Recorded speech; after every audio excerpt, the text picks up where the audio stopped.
Canadian bacon is actually really good, and it's nothing like normal bacon, and it's better than ham, which you guys seem to call Canadian bacon. I'm very good at writing. I write very well. Yeah, it's Shop Talk. Do some of your audience members like the word fuck? Cool. Then I'm going to keep saying fuck because I care. What's going on, guys? That's right. It's Shop Talk with your boy Chuck. Oh, I'm so excited. Oh, we're here. Raven Gregory's in the house. Holy shit, Raven. What's going on, dude? Very good to see you here, man. I would love to have you on the show, by the way, at some point. So please, I'm going to be getting in touch with you because I'm very interested to chat with you. Of course, my boy Mike James is going to do some mic drops, I'm sure, while we're on this. Oh, so good to see everybody. Today it's going to be another fun show. I've got an absolutely fun, great dude, so supportive. I'm going to just bring him straight out right now. My man, Danny Morales. Yo, what's up? Yo, I love that intro. I was standing up. I thought we were going to do okay. I thought we were doing it, man. Isn't that badass? Yeah, that was. I was like, literally, I'm like, all right, I'm ready. I wasn't sure how to, I don't know what you guys do over there, but I was ready. My boy Eric did that, and I just, oh yeah, I feel the same way. Like, just take my hat off, hand over my heart, the whole thing. I totally feel you, dude. Very patriotic for those first like 5 seconds. It is. All the rock hits. He's like, I just wanted to do a video that was totally Chuck all the way through, and I was like, yeah, that's it. You like did? You nailed it. Smidge hard rock, smidge punk, you know. That's it, man. He nailed it all the way. Cool. Danny Morales. You have been coming. How long have you been reading, like enjoying comics for? Dude, so I'm glad you're not a gatekeeper because I don't think I'd be accepted everywhere. So I've read, I've watched. I grew up. I'm only 30. All right, I'm gonna age myself. Okay. I'm only 30. So I grew up watching X-Men and Spider-Man animated series.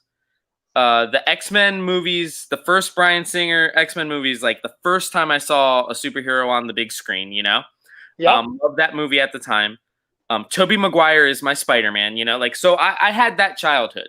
Okay. But I'm first generation American. My family is Cuban. So comic books were I'm from West Palm Beach. I believe there is a comic store there called Past, Present, Future, or those 3 words in some connection.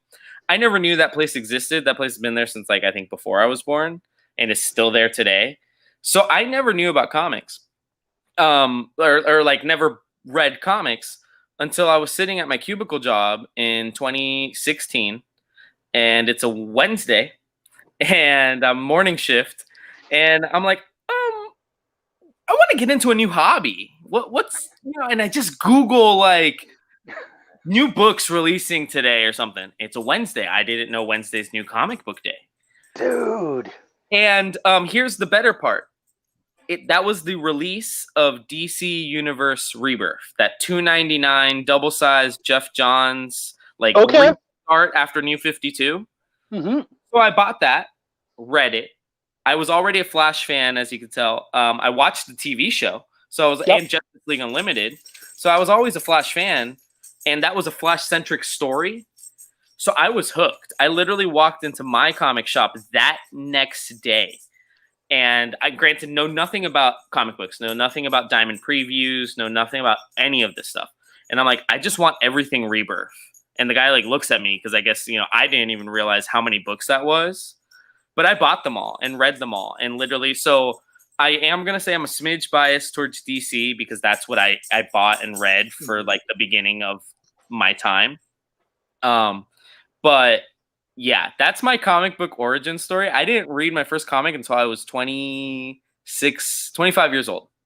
Okay, so that brings something up though. So why the fuck does Chuck have this dude on who basically has never read a comic until he was 26 years old? Well, here's the thing, guys. It's Shop Talk. And when in Shop Talk, I don't want to just talk about making comics because there's so much more that goes into comics. And a big part of that is marketing and selling comics. And Danny Morales, this dude right here, he is a big name over at the Collective in Florida. Where in Florida are you guys? We're in Altamont Springs, so we're like just outside of Orlando. Like if you're coming to see the Mouse or like Universal, you can get to us within like 25-30 minutes depending on where you're staying at. Okay. We're right off I-4. But yeah, we're in Altamont Springs, but essentially Orlando. Okay, so my boy Travis Gibb has talked. I mean, even before I met you, he talked about the collective and he talked about you all the time. He had so much love for what you guys do, and rightfully so, because Danny has been instrumental in getting an awful lot of indies a home in the collective. Is that a fair statement? Dude, I mean, I guess like you're Don't be too humble. This isn't the place for that shit. You're hyping me up, but no, yeah. We have the collective initiative started. So first of all, like I can't say any of this, Chuck. Like honestly, like I Travis is the man, and we've had a great working relationship with Travis. But honestly, everything Travis says about me has to be said about our owner Brendan, because I'm a guy. I mean, like I just told you my origin story. It only goes back a few years. Yeah. I've been at this shop for only like 8 months. So he allowed me to purchase self-published books directly out of our account and put them on the shelf. And we decided to call it the Collective Initiative. And it started with one book. And that was William Samuel Quentin's 47 Furious Tales. Great book. Good dude, too. Good dude. Yeah, great dude. So he was able to get us that 50% margin where we didn't have to charge $9.99 for, only a 32-page comic. And we were able to sell it. We sold it for $5.99 in our store, signed by both of them. And we sold out. I ordered 10, and we sold out in a week and a half, which after seeing, we order Boom, IDW, Aftershock, like in 10s roughly, to see a self-published book that nobody knew anything about, be willing to pay an extra $2, because most of those books are $3.99. Be willing to pay an extra $2. 47 Furious Tales is not quite digest size, but it's like a little bit smaller than normal comic. That worried me. So the fact that all of this was able to just happen, and I mean, I guess a little bit of it is probably just like luck, but it grew. I said, okay. And then that's where Travis Gibb comes into the fold. So Travis is, great guy. I'm sure everybody here knows him. But Travis not only was able to introduce me to a lot of other people, such as yourself, John Hedrick. I knew David Byrne actually from prior stuff, but David Byrne's another guy that's in that circle. But Travis actually hooked us up with trusting Kickstarter, because we'd never messed with Kickstarter. The first couple of books I was able to do, we did Blood of Gods with Eric Dominguez. And the first couple of books, we purchased them directly from the people. So PayPal transactions, things like that. So Travis on Chuck Taylor Fan Club, yes. It's the Chuck Pino Fan Club, but close enough. No. I want to go to the Chuck Taylor Fan Club, please. Am I in the wrong place? I'm sorry. No, I'll get my shoes out. Travis Gibb, but yeah. So Travis hooked us up with and another shout out I have to give is to Pops Van Zant, and he's introduced me to a lot of people too. So he was cross promoting Mojo and Travis's book Voodoo Nations. So I see Voodoo Nations. And I'm like, oh, this guy has a retailer tier with a store exclusive cover for like $300 or something, which as a retailer, that's a steal to get a store exclusive cover. And are the couches still, when I'm in store, we used to have trolls every once in a while on our auction when we first started it. And they'd ask about the couch. And then I was like, David Byrne, I need you to bring me all the copies of the couch that you can bring. Oh, that's great. Yes. So when people ask, we're like, yo, I got this. And granted, we've sold out of the couch like 3 times. Another book that's been on the Collective Initiative shelf. But yeah, one thing that I think is really cool about it is that we have them all signed by you guys. Like I asked, I'm like, if you don't mind, shoot them over signed. And we don't upcharge for that. Like we're not like, oh, it's a signed book, $12.99. No. This is a #1 issue from you guys. It is signed, and it is hopefully, $4.99, $5.99, $6.99, whatever you guys are charging for it, we just meet that. But it's been successful, man. I mean, we sold out of Luke Stone's hybrids just the other day. I sold out of 47 Furious Tales for the 3rd time on Sunday. And We also sold out of The Couch. We have 2 copies of Steak left, the Kickstarter version. And I've sold a couple copies of a couple books that you've edited, Chuck. Like Yeah. I've edited a couple books. Ungodly Champions. We did. What else did you edit over there? Freak Show Night. I Freak know Show that Night. you guys had that one. Yep, you did Freak Show Night. We're gonna have Cthulhu. We did that at the retailer level. So okay, so again, as I've already stated before, Danny is mostly going to be talking today. Feel free to ask us any questions, but he's mostly going to be talking about the retail experience, especially where it connects with comics and it connects with indies, which is a big deal for all of us. And also, he does a live show on the Comic Book Shopping Network. Actually, we do it just on our. Okay. So, I don't. So, Belial was like right at the end. I'm seeing Trish asking about Belial. Yeah, right. That's another one of yours, right, Chuck? That's me as a writer. Yes, sir. Yeah. Yeah. So we got to get that. We got to get that. I got you, buddy. We will. When you know what'll happen is when my copies of 2 come in, I'll contact you and I'll get you signed copies and it'll be on. Yeah. Because like I was saying at first, and granted, one thing that I liked about what we were able to do, older folks, like I don't want to stereotype anything, but the old school folks, Kickstarter scares them. They're like, oh, I'm giving my money and I might not get my product for 3 to 4 months or whatever. You know, most guys don't turn around books as fast as Travis does. So that's true. We figured we were just going to be that middleman. Like, we'll take the risk, you know? And that's when we started doing Kickstarters with Travis. We did Freak Show Night through Kickstarter with Jonathan. We did 47 Furious Tales 2 through Kickstarter. So, like, now we're starting to do Kickstarter, and we're actually, probably a cool segue, we are going to launch our first Kickstarter. Yeah. I'm very excited about that one. January. I mean, I'm going to say January. I think the idea is for the book to be printed when we move to our new store location, which is soft scheduled for March 18th. Okay. All right. Naomi. Cool. Yeah, I need to get Naomi. I love Larry. Yeah, no, Larry's a good dude. And Naomi, what's nice about Naomi is there's a bunch of books that you can grab because he's had he's been doing this at least like 5 years, so he's got a run of stuff that he could send. So hit up the kingdom, homie, and they'll take care of you. And Larry's smart. But another thing that like I tell people sometimes, it's like it's cool to have an ongoing book, like have something that you're maybe pushing 12 issues on. But I know it's tough for you. Like, you guys can't hit a monthly or bi-monthly book, really. Like, I know that's tough. So I tell people, if you can put out a one-shot every once in a while or something like that, that helps keep you relevant. And I can sell one-shots for days, you know? Like, you know, it's evergreen. I used to work in the journalism industry, and we used to use evergreen. A one-shot is evergreen. So, like, Larry does a great job of that with Naomi, of always kind of having something that you can just pick up from the get-go. Yeah. Now, for you find your readers, they just kind of walk in the door, right? Like, do you find that you, in order to get customers, are you doing a lot of advertising? I'm sure the show helps. The show helps. We actually, so, like, we haven't done any advertising. It's kind of crazy, like, and I know it's not, we're in Florida, and I know it's like, we're the butt of a lot of jokes because we're like a little bit more open than some other places. I mean, you're in Texas, right, Chuck? Yep. So Texas is kind of open too.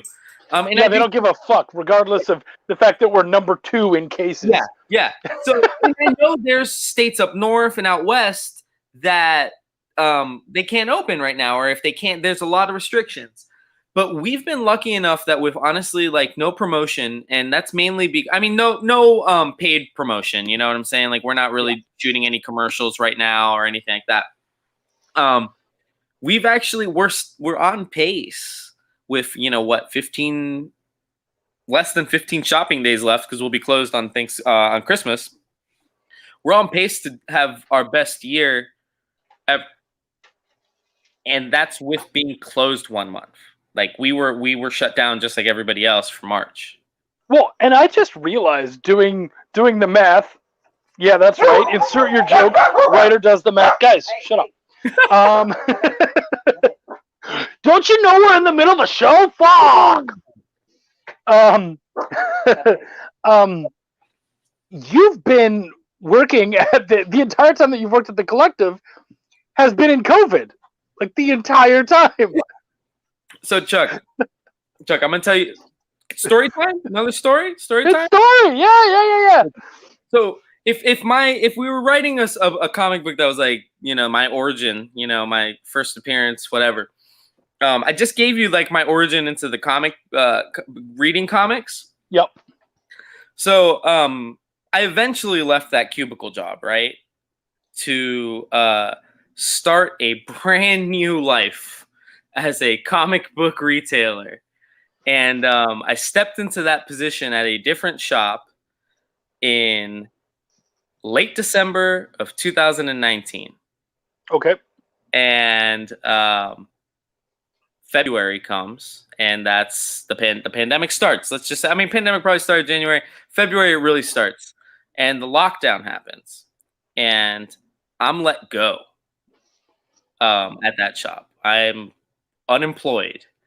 And at that very moment, Brendan had to be shut down as well. But Brendan was bringing his employees in, doing things and things like that. So I went in and helped them for free. I volunteered. I've learned that if you really want to work in a comic shop, if you offer a little bit of your time for free, you have a way better chance of getting hired. So I went in and volunteered. And luck, right? One of his guys decided he wanted to live the nomadic life and just backpack the country. He knew there was a pandemic. Okay, good call, buddy.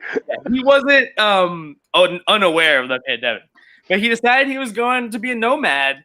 And after about a week of like a soft trial, like he asked me on, and then that's what I'm saying. Within 2 months of that, he was letting me order books. So, oh, that's cool. Well, that says a lot about you. How hard you work, probably the way you think and whatnot. I mean, he wouldn't just pull any old dude in, especially, you know, kind of with the leadership role that you've sort of taken in taking on these initiatives.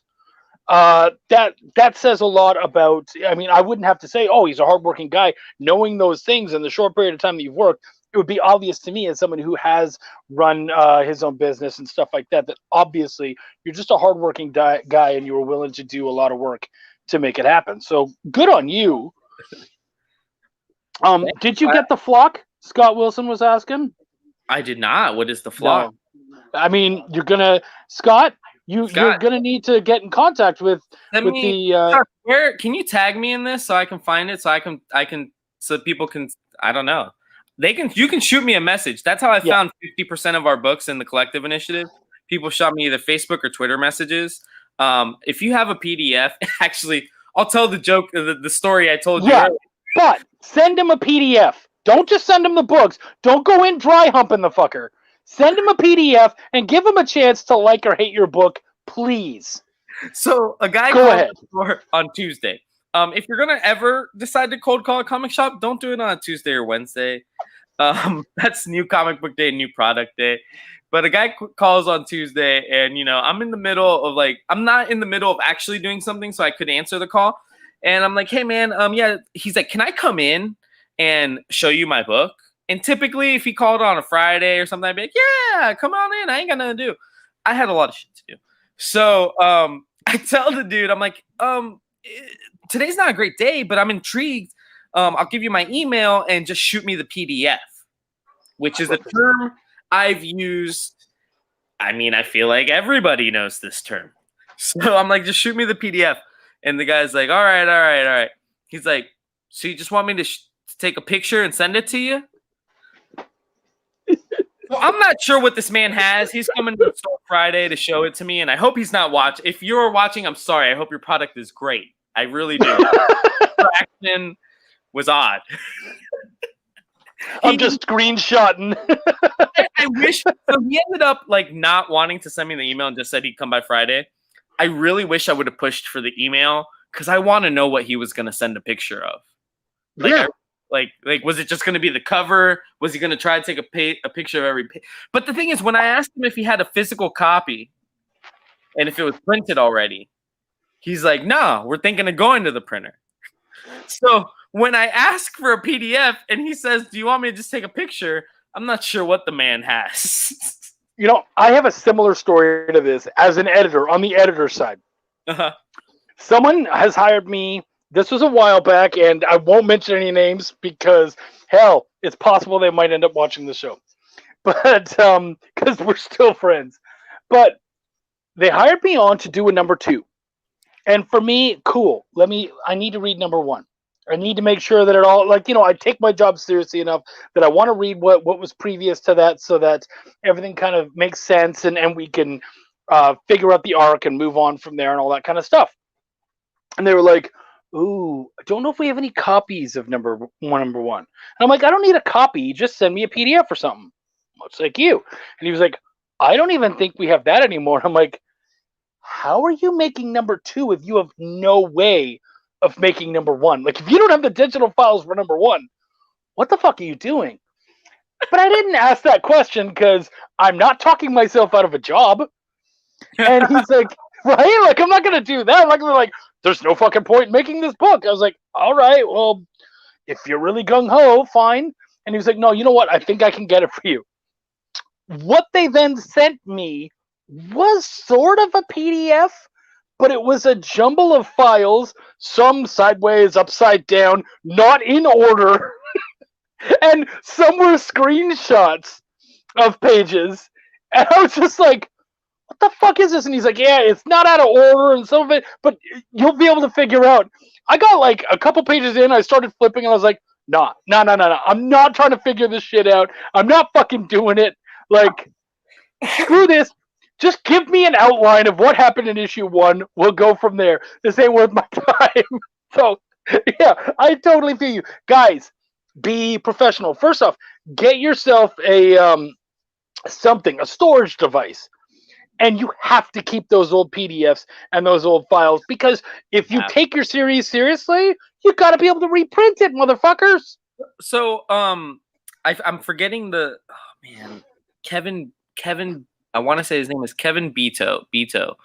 Young kid. His first ever book was called Black Man, entirely self-published.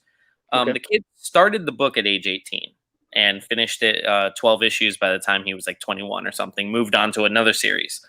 I met the kid at an Orlando Toy and Comic Con here when I was, just a guy enjoying comics 3 years ago, right? Yep. When I started the Collective Initiative, me and my coworker Steven both remembered this guy because we both have his copy of issue 1s in our boxes.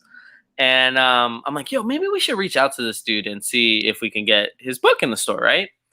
It had been so long since he moved on from that book to a whole nother book, right? But that was a book that we thought would be all right. With books like Black AF getting option right now, we thought that could do well. Mm-hmm. So we wanted to get the book in, and the kid's like, we don't fault him. He did have a PDF, but he didn't have any issue 1s left. He only had 2 through 12. And we're like, "Damn, that's gonna suck, dude. How do we sell that?" And he was able to get us a QR code that had a free issue 1, so like anybody who bought a 2 could read issue 1 digitally. But people sometimes don't want to do that, Yeah. They want that physical copy. Heck, I sold my physical copy for $10 to a customer that wanted it, so I made a couple. But some people want that physical copy, so at least the kid had the PDFs, and I get it. This is something he worked on when he was 18. And he probably wasn't super like about trying to go and print 100 more copies of something, Well, yeah, but you could go to Kablam and you could print off fucking 10 or 15 copies. He and granted, I agree with him. He did say, he's like, "Well, I'm planning on just trying to get it kickstarted for a trade," which he should be doing. He should be doing. But anyways, he's a good kid, Kevin Beto, Betu. His book is Black Man and Tempo, which we both have in the store. But like I said, the kid has been hustling and selling books since he was 18. Okay. Cool. Good for him. So we have a really good question that's perfect for you right here. How are the comic shop owners adapting to the changes that this year's challenges have laid out to both comic fans as well as creators who are putting out products to the consumers? That's actually a great question. Besides just my love for like you guys, the indie creators, part of the reason that the collective initiative started was because again, I was a victim of the pandemic in terms of employment and the economy. So when the short stores first had shut down, Diamond shut down, which meant no Marvel, no DC, no Image, none of that. And our mind immediately went to, well, dude, if Diamond doesn't ship comics, where can we get comics? You know, like customers want to come to the store and get new comics. And that's when my mind went to guys like Chuck. It's true. He'll make more money than I will right now. That's for damn sure. That's true. But yeah, that's when my mind went to, like, you guys, whether you have them on hand or whatever, you guys have books that you're always willing to sell, you know? Like, I'm sure Travis always, when the shutdown happened, I'm sure I could have gone to Travis and been like, dude, I need broke downs. Let me get as many broke downs as you have. And he would have had them. Mm-hmm. Yeah. So Jonathan Hedrick could have gotten as many capables as I wanted, you know, and Freak Show Princess. So that was where it kind of started. And granted, Diamond has not shut down again. But I think our mindset is a little bit like we're making sure we're kind of covering all of our bases now that we have seen what it's like to have to survive a month of shutdown. Because, you know, we still had to pay rent. That's the big thing. If they straight up said, hey, we're shut down for a month, but you don't have to pay your rent on your space, we would just go home. You know, Bren would say, take it off as a vacation. He'd probably still cut us a little check or something so we could pay our rent at home. But like, we wouldn't be in there. But we have to pay the rent. So we're essentially preparing ourselves for if there wasn't a shutdown. And that's why having guys like all of you guys, this whole community, probably everybody that's watching this, to have you guys in a network is awesome. Because even if I can't get new books one week, I'm sure there's at least one person that's watching this that can ship me a book that is new, as Brendan loves to say. It's like, it's new to us. If it's new to our shelves and it's new to our readers, that's new, you know? We got this. There you go. Dude, like 10 years from now. Oh, I like so we don't do movies, but I did take a film class or like a film semester. Yeah. Making movies is hard. Yeah. Making movies is real hard. It takes a lot of freaking people, and that's it's crazy how underappreciated that kind of is being, especially right now in the pandemic. Feel bad for filmmakers right now. You know, it's funny. I don't know if you just heard that this story just kind of broke today, but Tom Cruise went on this massive rant, and you can listen to it. Basically, Mission Impossible 7, they're filming right now in England, and if you listen to it, it's just him like, you fucking idiots, blah, blah, blah. He's swearing and cursing and freaking out. And I was like, oh, did he snap? But no, it turns out that basically he was they have set up their filming strategy in a way that it's very, I don't know, COVID friendly. You know what I mean? Like, everybody's being very careful. They've really set things up really smart. And I guess some of the people ended up kind of ditching the rules and fucking around a little bit. Oh. And so he snaps, and of course, he's the executive producer, so he gets out there and he starts ripping everyone a new one and basically telling them, look, guys, there are people all over the world who want to be doing exactly the fuck what we're doing right now, and they want to follow what we're doing. If you fuck this up, you're not only fucking up this movie, but any other chances that there are to make other movies safely. So, and I mean, that's something that we all need to think about, is your fuck up does not just play in your little area. It fucks a lot of people. Yep. So that was huge. But like, again, movies, there's so many people involved. That's huge. So yeah, man. And to keep going back to that question, one more thing I want to say is everybody's doing, 6 feet distance, wipe everything down. But we have successfully been able to do, we were able to do a free comic book day event, which actually involved 6 over the course of the day, not all at one time. I believe 7 different creative teams in the store. That's cool. So we did that successfully, and we've done 2 other signings successfully. For Free Comic Book Day, and granted we didn't do it when Free Comic Book Day was supposed to happen. We did it October. But we put the like Publix, or I guess any grocery store. You guys might not have Publix over there. But we put the arrows in the ground so that way, or on the floor, so that way our store worked. It circulated. Nobody would be passing each other that way. So we put those on there. And then when you got to the part where there would be a pile up, which would be where the free comics are, right? We started putting the 6 feet things. And and obviously we require the masks, right? Yeah. We had success, man. I mean, it was a busy day, you know, in terms of foot traffic, good day in numbers, and everybody seemed to feel safe. You know, people came out with their kids. Everybody wore a mask. Nobody was a jerk. And so we do feel we're optimistic that we'll be able to do things in whatever 2021 looks like, but we're, I guess, cautiously optimistic is the word. Good. So I'm sure the answer is no, just because Australians, what the fuck? No. And actually, Sean's got a really good book, and Sean's done a lot of really good books. Is that something you guys are interested in, international comics? I mean, absolutely. The only thing I think that would hold us back is just shipping costs. But like, we would absolutely do it. There's no. So we aren't.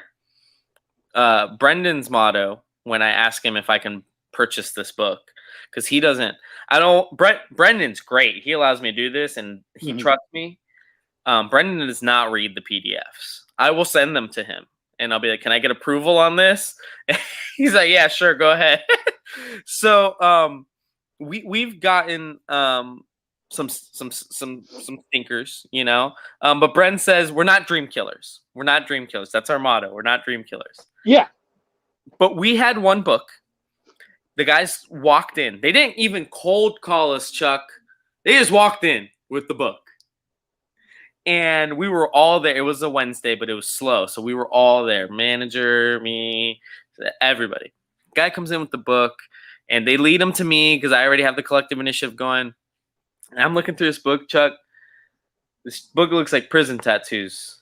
All right? It looks like prison tattoos. So it has no word bubbles. All the dialogue is just... You would not like it, Chuck. You would not like it. No, I'm sure I wouldn't. I would set off every editorial issue. Yeah. But I bought 2 copies because we're not dream killers. All right, bought 2 copies. They sat on the shelf for a week. The guys come back to drop off again. So first of all, these guys did everything right. It was not called Savage Bastards, David. But these guys. I'm sorry, Martin. It's a Chuck show. I apologize. They come back. And Martin's daughter. I apologize to that too. Oh God. Yeah, you dropped a lot of F-bombs. This is not PG. No, not really. No, yeah. But they come with a poster that says available at this comic shop and everything. I'm like, oh, that's great. We're doing our live auction, right? So Brendan does not know that the guys that are standing there are the prison tattoo book guys. He just knows that they're part of the collective initiative. So he's like, oh, and I think we have some special guests over here. Do they want to come on the show and talk about their book? So they come around, and then they pull out the prison tattoo book, and Brendan's just like, oh, my God. Dude, these guys, in 1 minute of talking, sold the 2 copies we had. So sold out. Really? Right? Really. Okay. They came to Free Comic Book Day because, again, not dream killers. We needed to fill the opening to 12 o'clock spot, right? Yep.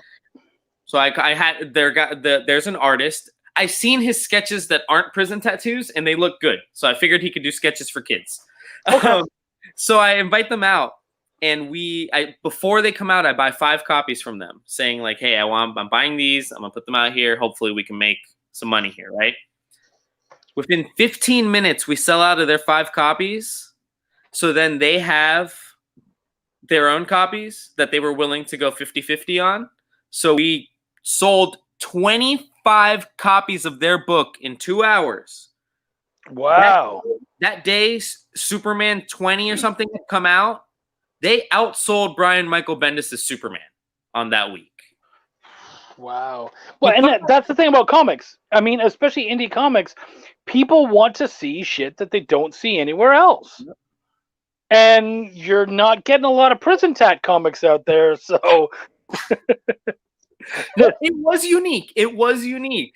And the guys are super nice. Like, if I could tell any creator anything, man, it's being personable can actually get you a real long way. Because if that prison tattoo book can sell 20 copies in our store, like I'd say almost any other book on the wall would have been better than that book. So, yeah. Yeah. Now we're gonna have to look over top of this one. Let's see. In order to see our beautiful, but the stores that failed in my area. This is Scott Wilson. I believe he's in Canada. I'm not sure though. I have 3 go-to shops that didn't, and 2 didn't adapt. They ran the shop as more of a hangout. Well, you can't run a hangout during COVID. Well, yeah. Well, you shouldn't do it at all as a comic right. shop. And without that atmosphere, they crumbled. They were around for a long time too. The one that succeeded did online auctions, brought in new people, and handled it as a real business. And that's really what it's about. It is. We have a store here in town, and I don't ever say any names. I don't say anything bad, not even about the place I got dropped, because that got me into comics. And Sean, honestly, we'll pay you a reasonable American shipping wage if you just cover the difference. But yeah, we would love to, man. Shoot me a message. Be in touch. But yeah, absolutely. Oh, David Galliano says he only buys prison tattoo books. I mean, it's true. that sounds like him. Oh, see, Mike has been collecting everything right now, and he's like, I have no prison tattoo books. Dude, now you know where to get them. I got 1 copy of number 1 left, and I got 2 copies of number 2. How those numbers add up, don't ask me, but I got them. All right, guys. So Danny is here. I have tagged him in the main post. If you guys want, hit him up, send him a PDF of your book, and then he will be in contact with you. I have a lot of people. This is like when one hot chick comes into the sausage factory and everybody just starts whipping dicks at, like, guys, calm down, okay? What about prison love books? Right. So, yeah. Send him a PDF. Henri, your book is amazing, and Henri's going to be on the show. I think actually he's on the show next week. Awesome. So yeah, really good dude. I think he'll absolutely. You'd be insane if you didn't love his book. But guys, send him a copy of your books. He'll get around them when he can, because I feel like he's about to get a massive influx of comics coming his way. Send him sausage, pepperoni, salami. Yeah, some Polish sausage, whatever. Yeah. I hear, what is it? You guys got, what is it? Canadian bacon is just like ham? I don't know, man. No. That's so wrong. That's what you guys seem to think, but no. If you actually had Canadian bacon, you would love it. It's amazing. It's thick like ham, but it's like a whole other thing. Do you guys pan fry it like we do our bacon? Yeah, certainly. Why are you in America, Chuck? See, now I'm asking you the questions. Why did you leave? No, you can ask. Okay, so my wife and I met online back in '99. We met as amateur writers on a play-by-post role-playing game, and we became very close. And she was going through a divorce, and basically, she said, "You know what? My husband's taking the kids. I got to get away from this. So, would you like to get together?" And I was like, "That'd be really cool." And so she came up to Canada to be with me, and honestly, we just fell in love right away. We've been together for 21 years, and after 12 years of being there, the company, the chemical factory that I'd worked for, it went under. And so I got an influx of cash, and Wendy said, "What do you think about going to Texas?" And I said, "Well, do I have to go, can I go swimming on Christmas Day?" And she said, "You can." I said, "Cool, fuck winter, let's do it." And so I came down here, and I've been here for 8 years now. That's the Canadian answer. Any Canadian would say, "Can I go swimming on Christmas Day?" Yes. Here's the big money question. How many times have you gone swimming on Christmas Day? Okay, several. I have gone several times. Oh yeah. Several times. I have. And the great thing is, like, it got down to like 37 here last night. Ooh. And I was walking around in my shorts, and somebody said to me, they're like, "Are you insane?" I was like, "No, I'm Canadian. I'll tell you when it's cold." And they're like, "No, but this is almost freezing." And I said, "Yeah, it's almost cold. It's But almost. this is it until it gets freezing. I'm not searching for pants. I've gone almost a year without having to wear pants. I'm not looking now." Yeah. Larry's from Canada too, right? Naomi? He is. Yep, I believe he's in New Brunswick. Yeah, that's why. Yeah, he did just say that. I do want to give a shout out. He's been in the chat. David Galliano, Savage Bastards is a book that it's technically not collective initiative because it was published through Mad Cave, but that's actually how we were introduced to another small time publisher like Mad Cave. We had no idea about Mad Cave until David came along, and now Mad Cave and Scout are like our two biggest, indie publishers that we carry. Trying to look and see what else we got going on here. So much nerd love. Fact. Oh, okay, yeah. Scott says he's from Ohio. Oh, okay, perfect. What else? He met on eHarmony. Yeah, no, Wendy and I met on Grindr. We met before those things were anything, guys. Like, literally, where did we met? We met on a place called Ilaria, and we really met and got to talk on ICQ. And if you remember ICQ, then you're probably 40. I'm waiting. I'm waiting for the day, and it's a small gap. It's only like a 2 or 3 year gap. It's like we met in an AOL chat room. Like I'm just waiting. I want that origin story, dude. So a good friend of mine, her and I, she was one of my players on the game that my wife and I created, and we would talk on AIM an awful lot. And so somebody made an AIM joke, and she was like, "I thought of you," and I'm like, "That's sweet, huh?" One of the people in the comments says they love Mad Cave, and like shout out to Mad Cave and Scout in no particular order. They're both amazing. So we love supporting them for 2 reasons. One, they are putting out amazing books. Both Mad Cave and Scout are putting out great books, but they're both Florida publishers. Which is awesome for 2 reasons. One, love to support local. 2, when they ship books to us, they get there like the next day. So that's pretty dope. Oh, that's cool. See, David was smart. He swiped right, and now we're best buds forever. So yeah, that's. I have a sneaking suspicion that all those comic guys that are friends in Melbourne, that they all met on Grindr. Like they just got matched, and they. If they didn't meet on Grindr, they probably continue to meet on Grindr. You know what I mean? Like every once in a while, they're like, "Dude, I found Travis on this thing. Check this out! Holy crap!" Oh man, I see Bradley Golden in here too from What's Source. up, Brad? So we're going to be working with SourcePoint with Jonathan Hedrick's Bradley is from Second Sight. Second Sight. Sorry, Second Sight. I apologize. Heavily apologize. But we'll be working with Bradley and Second Sight with Jonathan's Freak Show Night, and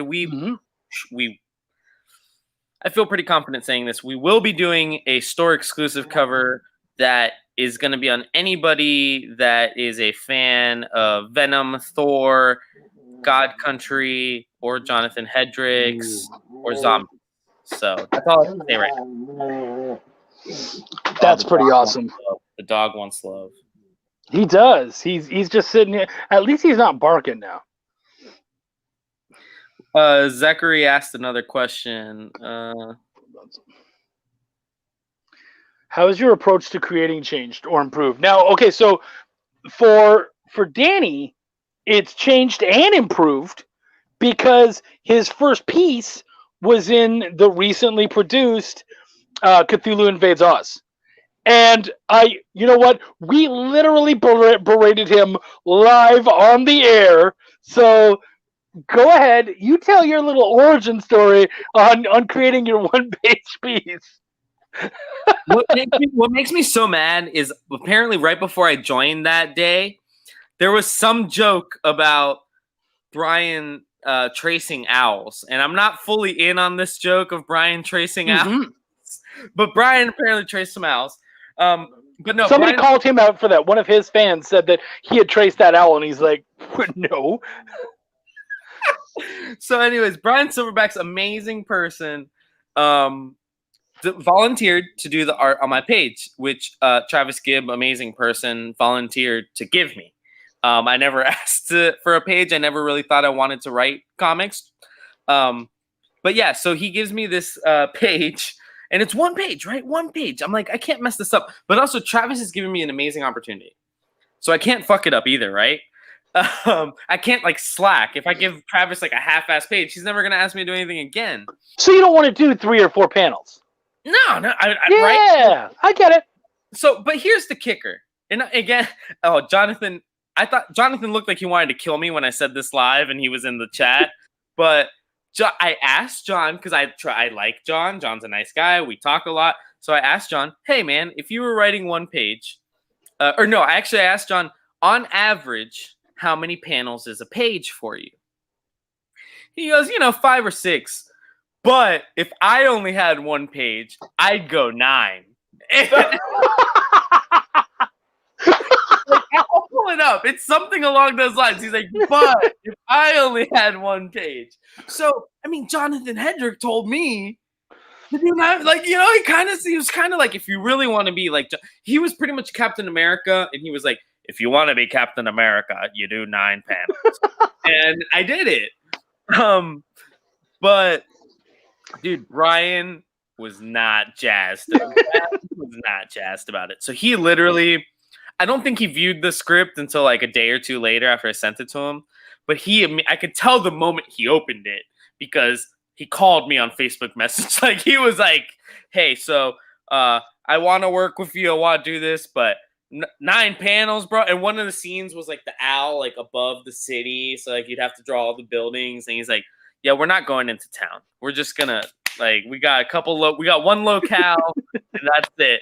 And I mean the story, everybody jokes. He's like, he just slashed your story. I mean, what I wanted to get across gets across. It's like the Joss Whedon cut, we'll get the Snyder cut later. Well, but you literally learned right there. And I mean, that's kind of cool, like in a way that a lot of us get the chance to, feel things out and ask questions and all that kind of stuff. I remember my first book, Rags Morales, came to my table and ended up checking it out. And he's flipping through and he goes, 8 panels on this page? I said, I did not write 8 panels. Right away. And he's like, and he like side-eyed me. And I was like, no, seriously, I did not write 8 panels. He added it because he said he felt like it needed to be there. And he was like, all right, but don't you be writing 8 panels? And I'm like, yes, sir, not a problem. Like, yeah. I learned that 9 panels is not ideal. Yeah, I mean, I've officially changed my Twitter handle to Janie 9 panels. So clearly, I'm just writing 9 panels the rest of my career. But right. But no.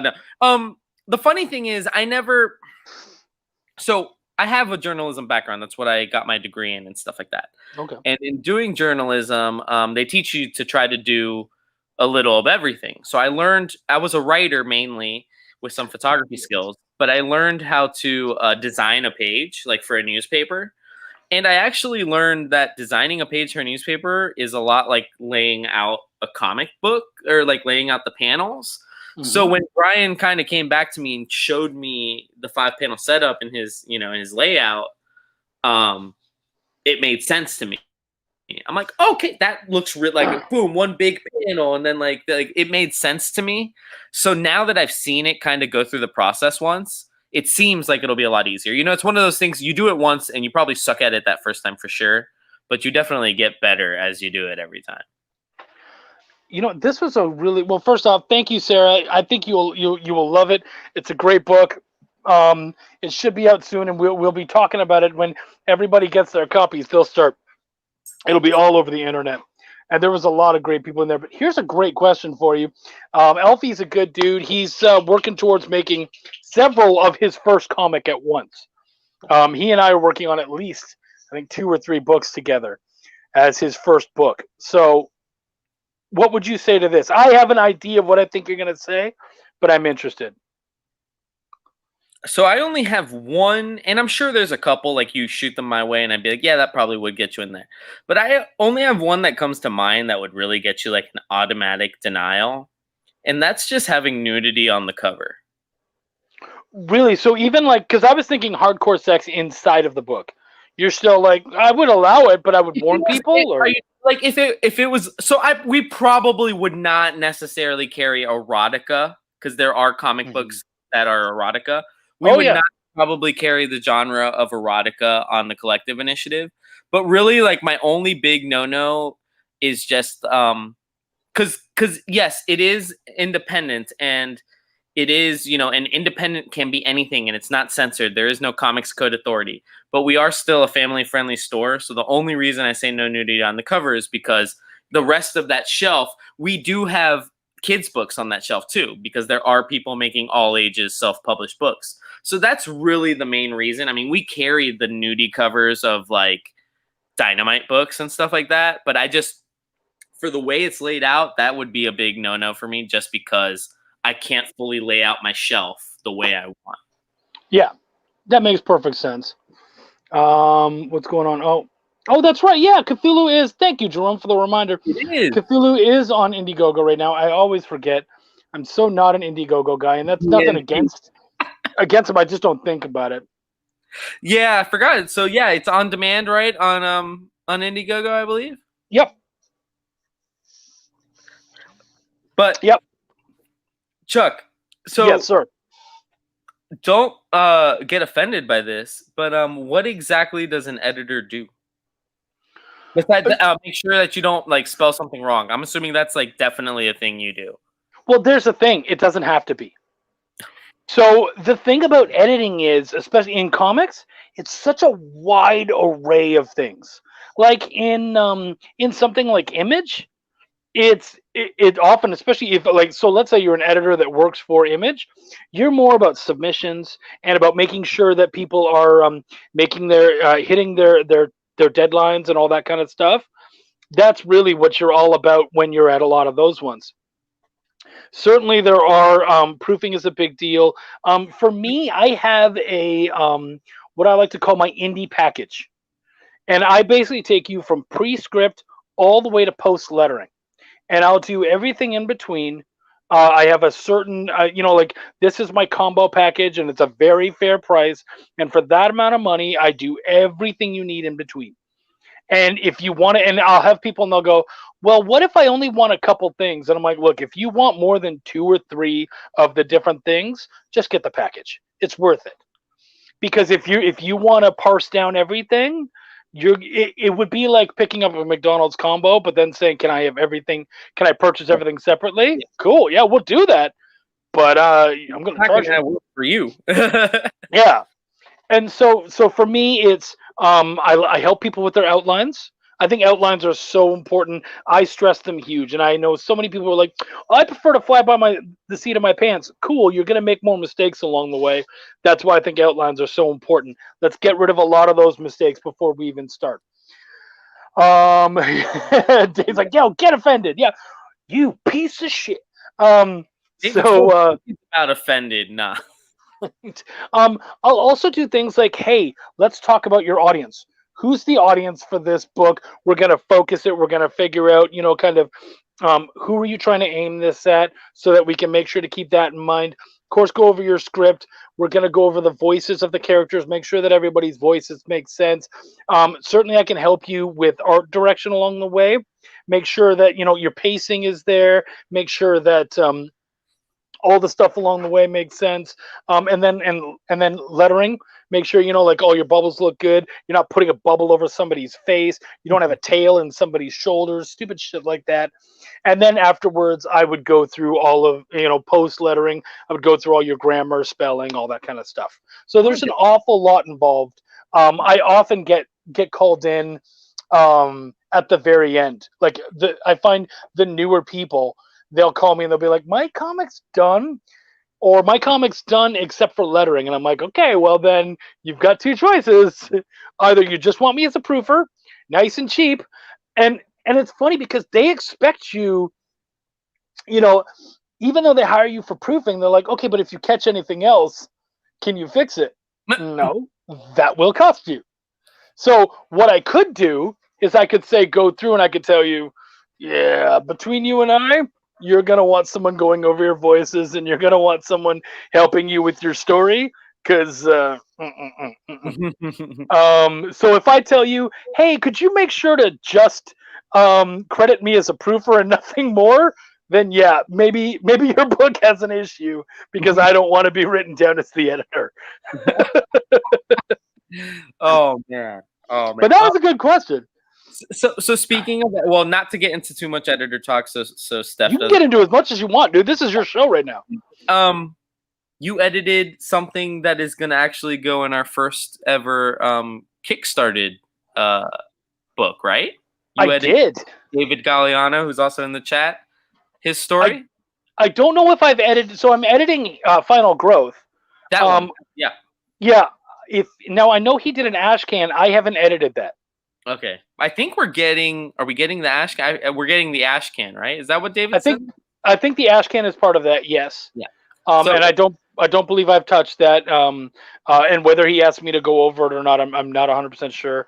But I did edit my wife Wendy Gale. Yes. Her piece is coming in there for her Viscarian Tales. Her story is the only one I'm not familiar with because like I said, I've read everybody else's because they're right here. Okay. So what is she's got a badass lady in there, right? That's what I've heard. Sorry, I lost you just for a quick second. So can you ask that? She has a badass lead lady in that book, right? I think she does, or is working towards being badass. Basically, so what's cool about her story is, so when I told you about our origin story, and Wendy and I met on an online role-playing game, we actually created our own that lasted for over 10 years. We had hundreds of players from across the globe, and we had our own characters and our own world and all that kind of stuff. And so she is starting the journey of our world becoming a comic book. And so her story is her character from that world, Renella Bree. And the world is called Viscare. And so the name of the series is Viscarian Tales. And she's doing a little 3-part miniseries, which will star her character and kind of the origin of her character. And we're going to do some shorts to kind of get people immersed in that world, excited about the different characters and the different stories. And then eventually, if it takes off and people like it, then we'll go bigger with it and we'll have a full-on series. Awesome. Yeah, I'm excited to have that because like everybody that we're and granted that's really Travis. Travis just I guess dropped that. He's like here's a little. You want that? There you go. But I'm excited because everybody that is on that project is amazing, and we're gonna also give an opportunity for one of our coworkers, Megan Danaher, to get her first published writing credit. She just graduated with her creative writing degree, I believe, and she's going for her master's. So I figured she's more qualified than I, as much as I'd love my second writing credit. I figured she, deserves it. So she'll be writing a short story, and then we'll have a pinup of her character in the back done by a local artist of ours as well. That's cool. Yeah. And you know what? How about this? If she wants, you can have her contact me, and if she would like it edited, she can feel free to contact me, and I'll do that as a gift to the collective for what you guys are doing.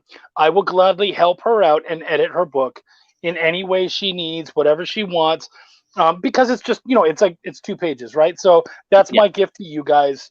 If she wants that, it's out there. Let her know. I'll gladly take care of that. I will let her know.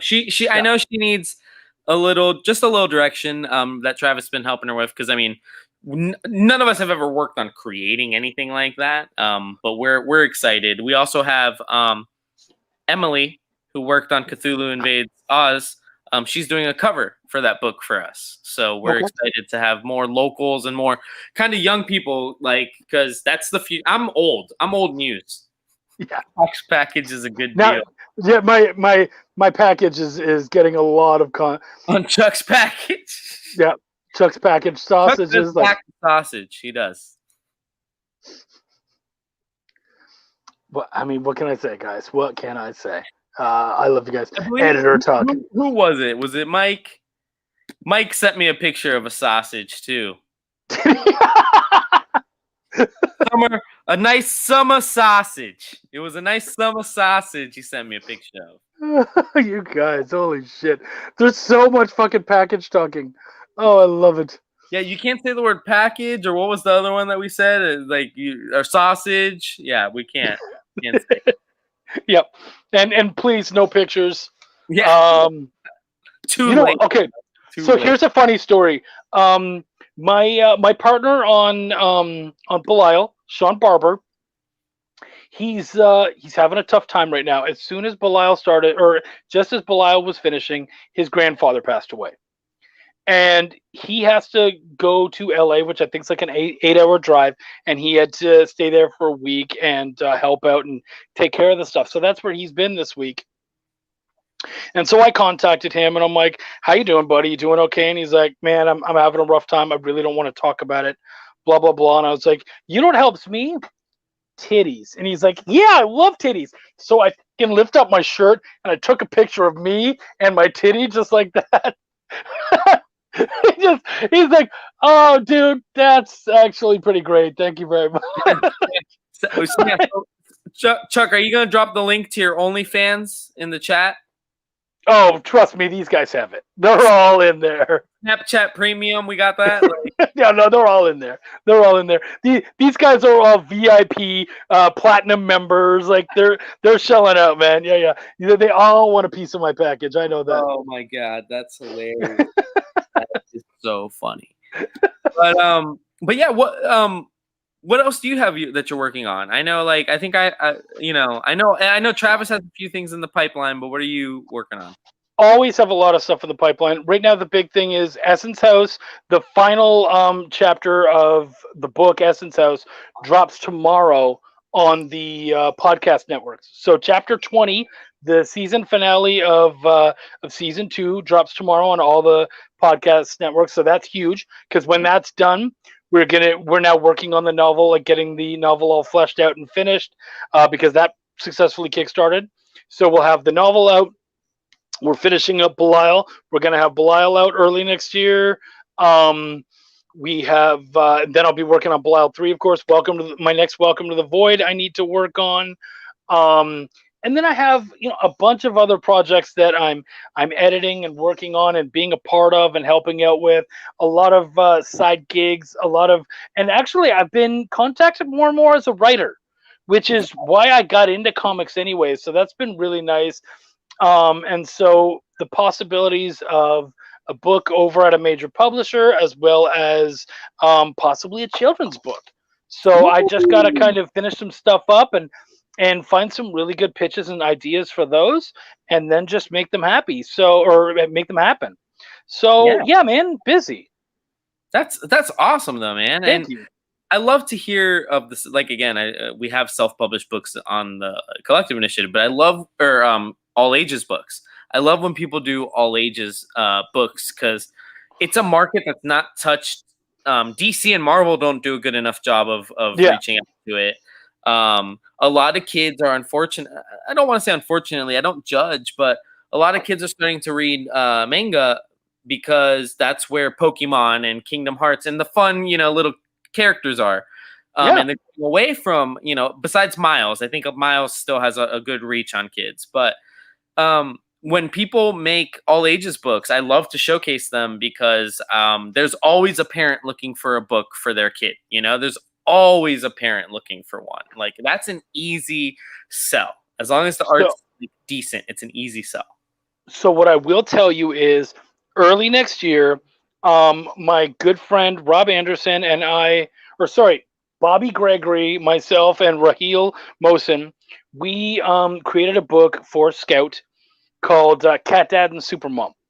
Ooh, I've heard and that's coming out. It's coming out through Scoot, their children's imprint, and that will be out early next year. And so I will definitely get in touch with you. That will be in previews, and I will let you know that that's hitting. And I think that is one that they would love to get. I can easily send you a PDF of that one so you can check it out. But it's honestly a fun, great book. That's one that you're going to want to have on your shelves for the kiddos. Isn't he in Florida? He is. Because I believe me and David Byrne were considering doing a store exclusive for that. That'd be a really good idea. Yeah. We want to do a store exclusive for a Scoot book. We think that makes sense for us. We might even just do it on the trade version because I know Scoot is doing the first issue, which actually most genius thing. And shout out to Rich Rivera and anybody else at Scout who approved this. Their Scoot books are $1.99. That is the opposite of a deal breaker. That's a deal maker, I guess. Parents are not hype about spending $3.99 on a one book for their kids that their kid might not even like. But $2, a parent will drop $2 on their kid, you know, like, and that I think was a real genius thing that they did with Scoot. But yeah, now that I know that even more, we may be leaning on towards that because anybody who's a Florida writer, we will literally have you in the store and let you sign. Stone, who did the art for Voodoo Nations and has his own book called Hybrids, is coming by the store tomorrow to just drop off some books. He's like, I gotta drop off some books for you. Can I sit at a table and sign for a little bit? Fuck yeah, dude. Like, what am I gonna say no to an artist to come and sketch for a little bit? Like, right? So if you're from Florida and you have a book, like, we will happily invite you over, make a space for you. Wednesday's our busiest day. Come on down on a Wednesday. Like, we love it. Our customers love it. We had people going on and leaving our reviews and being like, oh, I love that my shop does signings on Wednesdays so that I can get my book signed while I'm there. And it's like, I love that people are talking about it. I know it's tough because of the pandemic. There's not a lot of cons. It's tough to get your book signed. You don't get your photo ops, but we're trying, you know? I mean, we had a big success with bringing down Brian Silverbacks for the Jonathan Hedrick signing, and that's opened up the avenue for us to fly down more people. Hopefully, once the pandemic's over, we can fly like a ton of people down. But, you know, yeah. We do want to do a collective initiative con. We have 0% idea how it would ever manifest because we have people, William Sam Quinton's in Kentucky, Eric Dominguez is in Odessa, Texas. I mean, Larry's in Canada. So, like, I don't know how I'd ever do it, but we definitely want to potentially have a day where we get as many people who are on that shelf to be in the store and sign their books and meet the customers, you know? So, pick this at this. Hey, so our store is The Collective. You can find us on social media at Collective CCG or on the interwebs at, I believe it's, hold on. But where are you? You guys are just north of Orlando? East. We're just east of Orlando. Okay. So we're right off of I-4 in Altamont Springs. So if you were coming from the Space Coast, like Ormond, Daytona, or whatever, you'd be on I-4. Before you get to Orlando, you just get off in Altamont Springs, and our store is literally like less than 1 mile from the internet. So Rebel Gaming is saying he's looking for your physical address. It's called Google, guys. Like, he gave you Altamont Springs. He gave you The Collective. If you can't find it on Google. Our address is 515 East Altamont Drive. I don't remember the suite number because I don't. See, I was looking for your social, your SSN, but whatever, whatever. I'll take whatever I can get, I guess. The security. You guys want the security code? Like, right.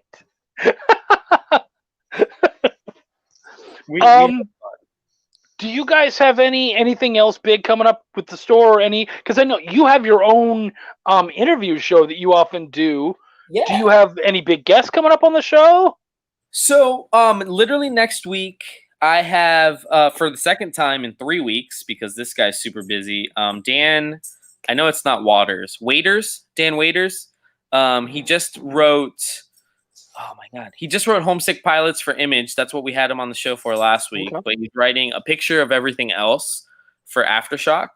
So we have him on the show. Great guy. And I believe next week I'm going to have...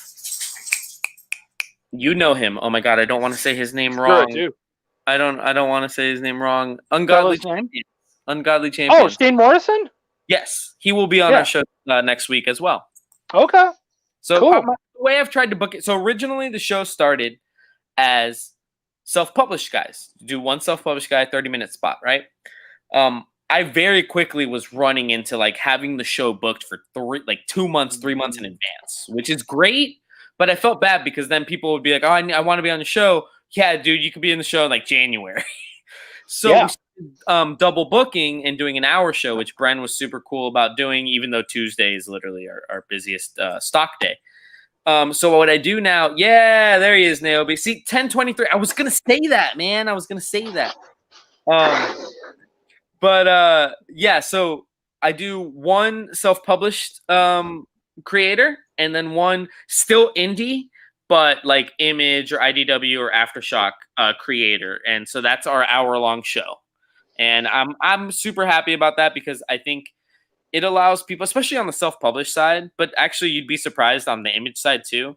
People don't know about a lot of these comics, like, I mean, I go on there and it's like, oh, what, there's a Ronin book, or oh, there's a I had Blood of Gods from Eric Dominguez, and I was like, all of our D&D players loved it, and Yeah. that's how I do our books. I think to myself, is there at least one small portion of the customer base that's going to love this? And 9 times out of 10 I can kind of pinpoint it, and we don't push it on anybody. But what's really cool, and I've let everybody know that this has happened to. We have customers, because obviously a local comic shop typically works on a pull system. We have customers that have read the Collective Initiative book and then asked for it to be put on their subscription. And anytime that happens, I go ahead and let the creator know, because I feel like that's a big deal, that somebody's willing to invest what they think is monthly, and for an indie book, it might be quarterly or something, but they're willing to invest in that. And it's happened with Blood of Gods. It's happened with Freak Show. It's happened with 47. It's happened with Voodoo. It's amazing. It's honestly almost happened with every book that we have out there, Stake and everything like that. And Stake is that one story of a Kickstarter book, and it's happened plenty of times, but of a Kickstarter book getting picked up and now being published and distributed through Diamond. Yeah. One of my favorite for that story is Tart. I'm a huge Tart fan. Love Tart. And so seeing Kevin Joseph picked up and that going to Scout was for me huge, because I was into it before Scout got their talent. Yeah. Hipster Chuck. I have all of my Kickstarter copies, none of them. Somebody asked me this question. They said, what's the point of people?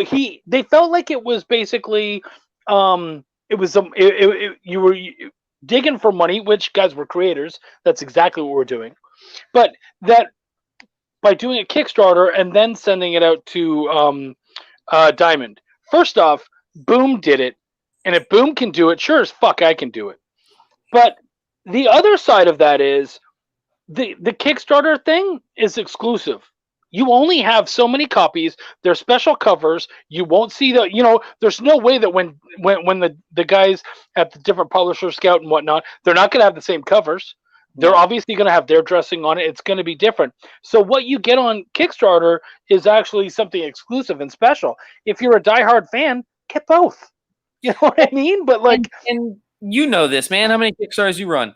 You're bound to get a couple extras when you do the Kickstarter, whether it be a sticker or a bookmark.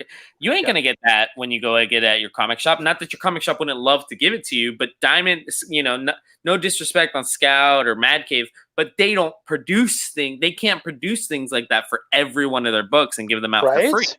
So that's an extra thing that you get in Kickstarter that, and I'm all for it, and that's why when we support a book through Kickstarter, like on the retailer level, I never like strong arm and say like, I need these, but I do ask them like, hey, I know you have rewards that are like one per backer. Can you try to get me as many as you can? If let's say it has 20 copies in that retailer tier, I'm like, if you can do me 20 of the stickers, that'd be great. So that way I can make sure everybody who buys one gets one. But if not, I totally get it, and I'll figure out who to package it with and whatever. But yeah, those are always bonuses, because typically you're not going to get that at Diamond. Like once a month, maybe, they will ship you some little thing, but like a poster maybe or something. But you'd be lucky if you get that. Well, and if you get a poster, that's going to go on your wall. You're not going to be handing that out to customers because you only got the one. Yep. So You know, it's not like they're sending you 20, 30, 40 posters. Yeah. So yeah, I think Kickstarter it has its pros, man. It does. Like I said, some old school people and some traditional people will not be about it because the turnaround time and this or that, or I'm sure that anybody can find a reason to not like it. But it changes the game, man. And I mean, think about that during the. I know. I think somebody hit me with the number. I forget if it was Travis or who. Kickstarter this year. I think it was comic books. It wasn't even just projects in general. In the comic books and graphic novel section, had like 2 or 3 times what it had in the previous. So, yeah. So what ended up happening is, first off, they hit $22 million in sales on comics in October, and that beat the previous year's take. Yeah. In October, they beat the previous year's take, so that was huge. But also, we were doing double. So in October, when Belial was out there, when Cthulhu Invades Oz was getting out there, and all that kind of stuff at its peak, and I believe actually right around the day that Cthulhu Invades Oz came out, the previous year there had been 160 comic book Kickstarters. At that time, there was 306. Yeah. And I'll tell you, it still is. I believe actually for a while we were number 3 for the most successful launches, and I believe now comic books are number 2. So not only are we breaking records as far as how many comics are getting on there, we're also breaking records as far as how many are funding. And that bar is raising and raising. So, there's a lot of people who talk shit about Kickstarter, but if it wasn't doing well, those numbers wouldn't be going up. That stuff wouldn't be happening. Yeah. So yeah. No, yeah. Kickstarter's been absolutely amazing, and we wouldn't. I love a DNP. I know, right? I love. So you want to know what's funny?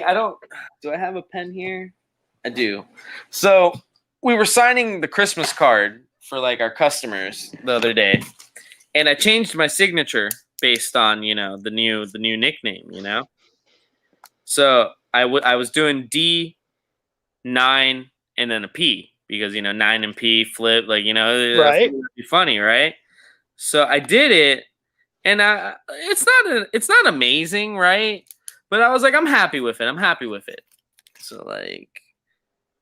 And then Steven's like, yo, you notice you draw a penis on your signature? And I'm like, damn it. I'm like, I'm not fixing it. I'm not doing it. That's my signature, and I'm dying with it. See, I was thinking this. You can only see Chuck's package in close-ups. Yeah, right? Like you could do something like that. Ooh, that's good. I like that. I was really attached to that D, not the penis-looking D, but the D. So this is mine. What is that? What are you drawing? What are you in geometry class? No. So C, E, J, P. Chuck, that's so Canadian of you. Right, and then of course I always put the year so you guys know when it was. Can you make that? It's obviously too big. But can you make that every time? Like every single time. CEJP. I've been doing that since the 90s. Oh, okay. Who were you signing for in the 90s? What were you signing in the 90s? I would just when I drew art or when I did anything, I would just that was my little fun little like tag or whatever. I will never look at the 9P the same again, right? It looks so normal when you type it in, but you try to sign that. Suddenly it's a dick and balls. Yep. Yeah, man. I signed our store exclusive because our first store exclusive, the Voodoo Nations cover, it has all of our heads on it because we really wanted it to feature the store a little bit. So it has all of our heads on it. So I'm signing some for customers yesterday, and Steven didn't notice it until this morning. He's like, dude, you know your signature looks like a penis? He's like, it's on everybody's book. I'm like, I don't know, man. You're seeing, get your mind out of the gutter. That's a 9 and a P. All right? That's a 9 and a P. Danny's all up in here drawing dicks on everybody's pictures. Yeah, they come to buy it. I'm like, gotcha. Hey, Steph, people don't come to me for the art, all right? They come to me for good story. If they wanted lame art, no, I'm fucking with you. I literally just bought a piece off him because I love his stuff, and he did one of our best covers. So Chuck, if somebody comes to you at a con or something, they bought one of your books, and they're like, I want a remark on it. What are you drawing? What do you got? What do you got? I've seen David Galliano's stick figures; they're pretty good, and I've seen Travis Gibbs' mock voodoo doll. It's not great. It's not good. I've never, yeah, right. It would really depend on the book, on on what they bought, and so I would probably do something that had something to do with that book. Like if it was Belial, I would probably do like a really quick link head or something. Oh. Or you got more than stick figures. You got more than the David Galliano stick figures. Yeah, I would try to do a little something. I remember doing the crappiest con I ever did. It was I did not do very well, but this one guy comes up to me and he's like, "Hey, I want to buy one of your sketch covers." I'm like, "Yeah, okay, cool, yeah. $5. You can take it to anyone here and they'll draw on it." They're like, "No, I want you to draw on it." I was like, "Dude, I'm not an artist." He's like, "I don't care." And I'm like, "You will when you see what I draw." So it came out all right. Like I drew my character caretaker, this bad boy right here, and I drew his mask and his face and stuff on there with the hood and everything, and it was all right. But I'm like, this is not going to be something that you're going to hang up. Like at that point, you pretty much have to hope that I hit big, because otherwise, that's just not worth anything. No, That's just not. But the thing is, I mean, I've been that guy at cons. It's not about value, man. I mean, I feel like everybody with the key collectors and eBay, everything's about value. But like, I mean, if you're really like, I don't know, maybe I'm I don't know, maybe I'm in the minority here. But like, I mean, we get into this stuff for the story for sure. I mean, that's why you sold the book in general. But I mean, I feel like us real fans get into this for the stories and the memories that we have. I mean, I just told you a story earlier about the Kevin Bidu. I met that kid years ago at a con, but for whatever reason, that impression, so that guy's got a memory of Chuck.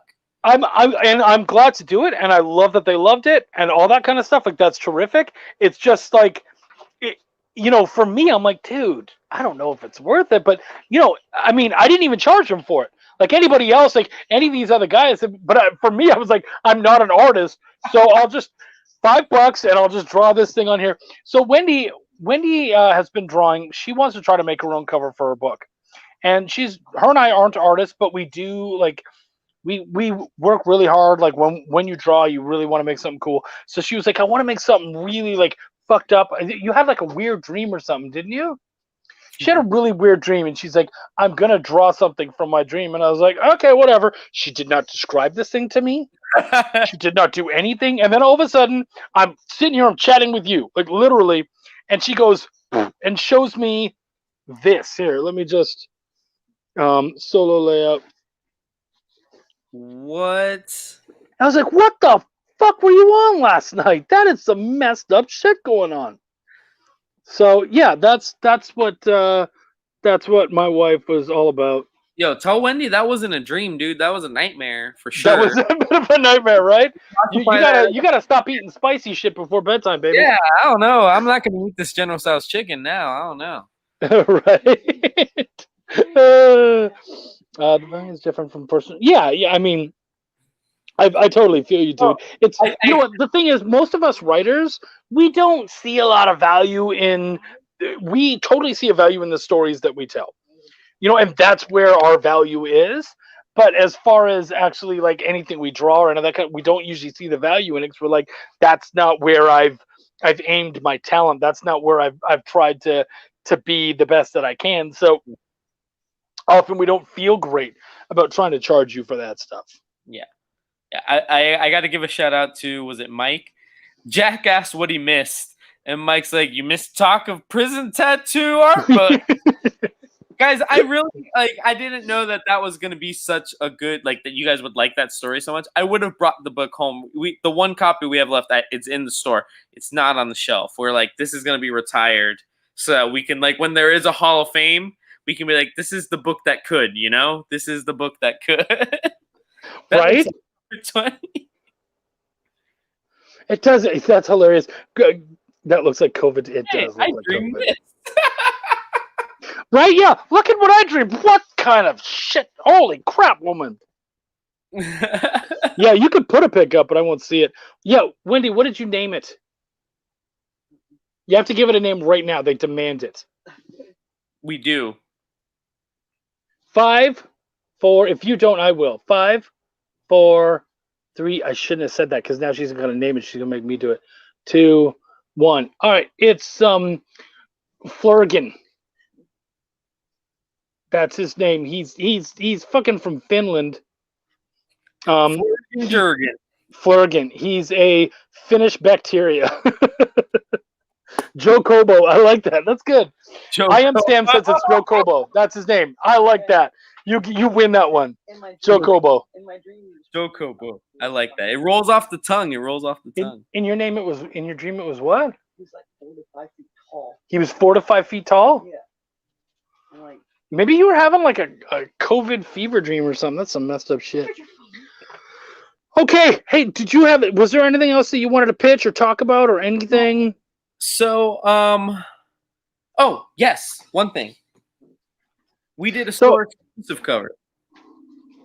All right, let's get you right in there. Solo layout. Bam. So we did a store. Actually, show.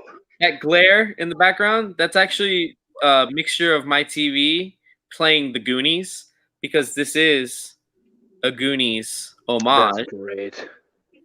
By the infamous, not happy with 9 panels, Brian Silverback.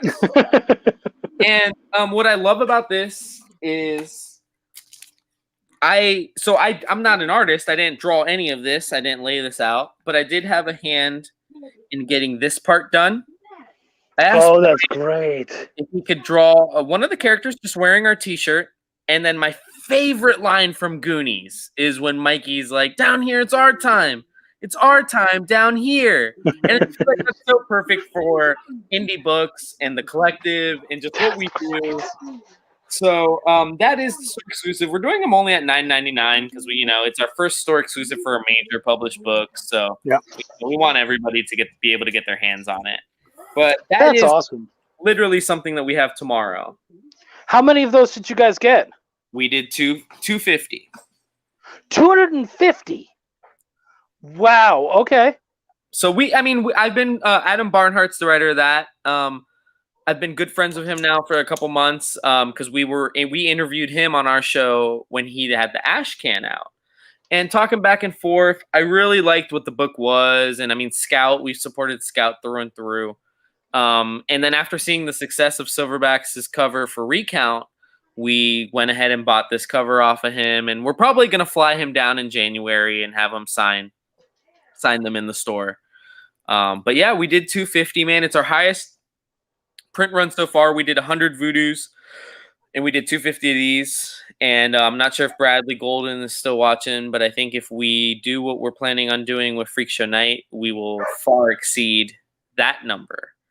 I don't want to say what our print run is going to be, but I think we're going to be able to hit at least 500. And that's going to be awesome. I really can't wait. So once I have preliminary art for that, I'm going to be really excited to announce that. But the store exclusive cover that we're doing for that second sight book is going to feature Donnie Cates. Donnie Cates is not attached to the book, but we have reached out to use his likeness on the cover. Oh, wow. So that's all I can kind of say for right now. And for Freak Show Night? Wow. So Donnie would be getting his own comps and everything. And it was kind of one of those situations where an idea snowballs into an actual possibility.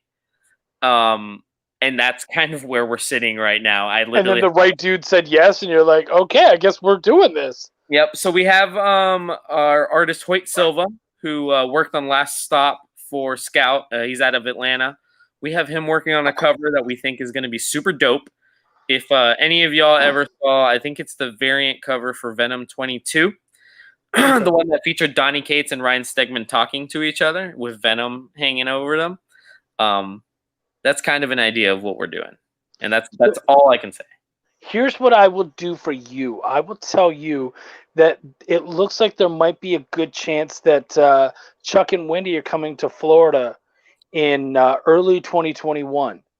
Okay. So keep your copy, and I'll come by and I'll throw my little symbol on there too as the editor, and we'll get one more signature on there and see if you can't get the whole fucking crew on that thing. Absolutely, dude. I mean, absolutely. Yeah, you edited that, so that's. I mean, yeah, that's gonna be awesome, dude. So, I can totally tell you behind the scenes what it is we're doing with. Oh yeah, of course. But yeah, I can only announce so much because I will probably be teaming up with John to announce that once it's official, and Bradley and all them. But we're so excited about that. I mean, I'm excited about this store exclusive. We have a store exclusive coming out for Stake, the Scout Comics edition of that, and David Byrne, who's been my friend for 5-6 years now, dating back to the couch. I have a couch sketch from his original artist Matt McGill on my wall. Oh, so that's I've cool. been back for a while, but we're doing a store exclusive for that. Yeah, dude, you could come see us, hop back on I-4 and be at Mickey Mouse's in like 20 minutes. Like, yeah, right. millions want to know, but in what currency? Because I give you pesos. No, we do dollars here, Jack. American dollars. Or actually, I don't know. Red, white, and green. I was gonna try to tell him how many pesos that would be, but I don't know the rate. Oh, dude. So, screams. But yeah, so that's our big thing that we're working on. And then the last thing is, I'm not sure if you're familiar with David Summy, who did Return to Sender, and he's working on Naked Cannibal Campers. So Naked Cannibal Campers is a very fun and interesting book that he's working on. And I love zombie stuff. I know cannibals are not necessarily zombies, but same kind of vein. He's allowing me to write a 2-page kill. And he's actually going to draw it for me.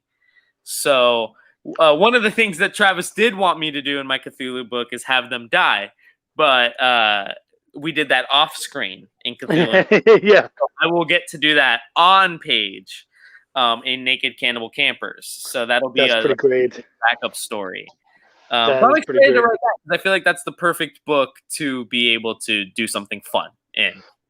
Well, Trish, the Freak Show books, they're by Jonathan Hedrick, and he I edited the second one, Freak Show Night, and that's through Second Sight. Is that one? That one's good. Yeah, that one's going to be hitting Diamond, right?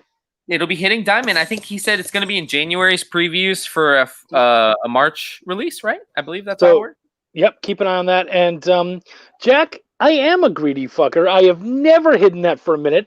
If it's out there, I've attempted to work on it. So can't say I've worked on them all, but I tried. So yeah, man, check out all that stuff. So much goodness. Next week on the show, I'm going to have Onri Kompan, who has done his Yisun Shin, and he also runs an online store as well and does all sorts of stuff. Really great dude, amazing personality. But right now, it's all about Danny Morales, all about the collective. Dude, we appreciate you coming out for the show so much. Yeah, man. Thank you for having me and giving me, an hour and a half. Like, glad to do it. Do you have any final words for us? No, man. Just I want to thank everybody. This isn't everybody thinks this is like some script that I read. If you look up the collective, you see, you can look it up as like the Collective Comics or something. It'll come up. But the official name is the Collective, a comic and game community. And I've worked with people in the past that have said, fuck the community. Scalpers, speculators, they're all terrible people. And I mean, they make the hobby not fun sometimes, but not terrible people.